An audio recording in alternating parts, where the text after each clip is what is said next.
For more analysis, we can cross to London now and speak to Kate Levick, who's an Associate Director of Sustainable Finance at E3G. Thank you very much indeed for taking the time to speak to us, Kate. Is this a good deal, do you think? So we were happy with this outcome in the end. Cop28 concluded with countries agreeing a common path to address the gaps in global climate action. So the transition away from fossil fuels that your report was talking about, also delivery on global targets on adaptation and taking new steps to scale up finance for climate action, and critically setting up a new fund for loss and damage to compensate countries that are already feeling the impact of climate change. And what implications, or what obligations, should I say, does this deal have for countries? What do they have to do in order to comply with the text of that deal that was struck in Dubai?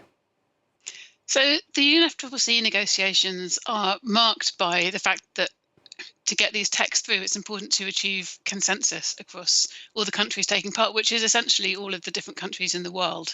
So by putting their voices behind this, they are saying that they will do it.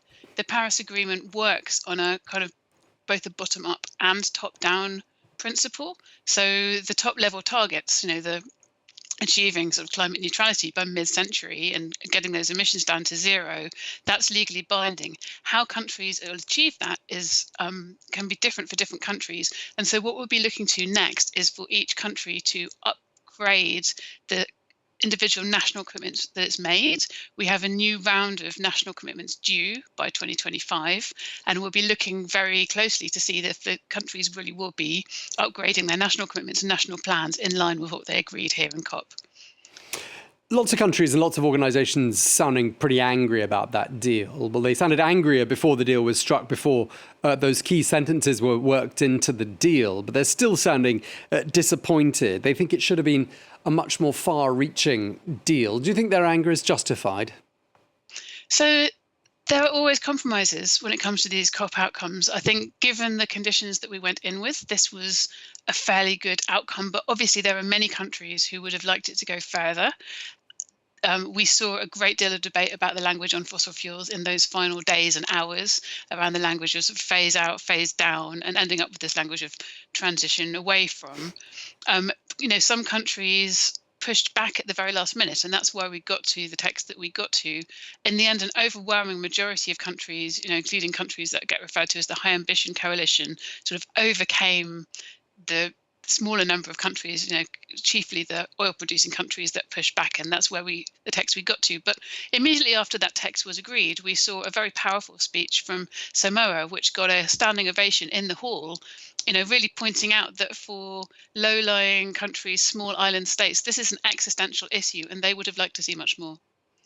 And do you think, as many people are saying, that perhaps there is an obligation for rich countries to do more to fund poorer nations, to incentivize them to curb their emissions?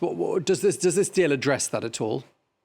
I think that's built into the entire sort of UNFCCC negotiations from the start. There's an understanding that the countries which are richer not only have more money, but also are the ones which have historically produced the emissions now in the atmosphere that are creating the climate change we're already seeing, and those emissions will remain there for a while. So, there's a lot of historic responsibility for climate impacts. And so it seems only fair that there should be, more responsibility for those countries. Like I mentioned, we did see some important steps around that in this COP, including the creation of a loss and damage fund with some significant money put into it to help the poorest and most impacted countries.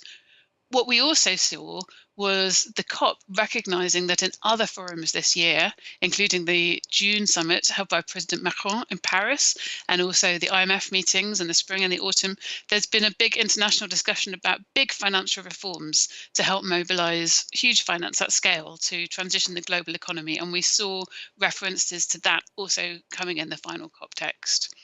And just lastly, do you think COP28 is going to go down in history as having been a success? I think it will be well regarded historically. Yes, it's not one of the big breakthrough COPs, but I think it will get an honourable mention. But as you said at the beginning, what will really matter is what countries now do in practice to keep those commitments. OK, well, thank you very much indeed for taking the time to speak to us here on France 24. Kate Levick, Associate Director of Sustainable Finance at E3G. Thank you.